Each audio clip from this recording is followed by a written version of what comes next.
Ko živali potrebujejo zdravljenje, večinoma pomislimo na veterinarje. Ampak za vsakim uspešnim zdravljenjem stojijo tudi spretni veterinarski tehniki. Danes vas peljemo v zookulisje, kjer bomo spoznali Mojco in Nušo, ki vsak dan skrbita za dobrobit naših živali. V tej epizodi vam predstavljamo novo oziroma sodobno lasersko terapijo za zdravljenje živali. Naše delo je zelo raznoliko, od priprave terapij do neposrednega stika z živalmi. Lasersko terapijo v živalskem vrtu uporabljamo na dnevni bazi.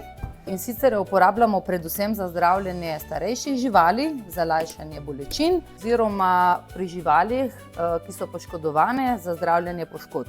Lasersko zdravljenje je neinvazivna metoda, kjer s pomočjo svetlobe lajšamo vnetja, spodbujamo celjenje ran, pa tudi nadzorujemo oziroma kontroliramo bolečino pri živalih. Terapija poteka v bistvu tako, da žarčimo to področje rane, pa tudi okoliško tkivo, s čimer spodbudimo prekrvavitev tega tkiva. Običajno pri večjih živalih to uporabljamo tekom treninga, tako da so živali tega navajene. Tudi laserska terapija se večkrat zaporedoma ponavlja, tako da pri teh večjih živalih v bistvu to uporabljamo tudi vsakodnevno, živali so tega navajene in z nami sodelujejo.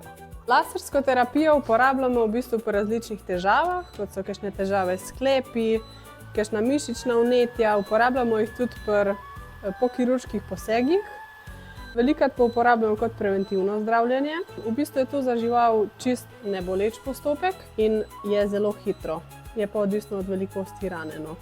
Najlepši del tega pa je, ko vidiš, da je žival se boljše giba, se rana hitrejše celi in vidiš, da je žival zadovoljna in srečna.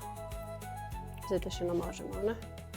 V živalskem vrtu Ljubljana z uvajanjem sodobnih metod skrbimo, da imajo živali čim boljšo možno oskrbo in s tem kakovost življenja. V naslednji epizodi sledijo zgodbe s terena. Od transportov risov iz tujine do nočnih odlovov volkov in tudi preizkušanja medovarnih smetnjakov. Ne zamudite epizode o tem, kako Živalski vrt Ljubljana in Zavod za gozdove skrbita za varstvo velikih zveri. Vabljeni!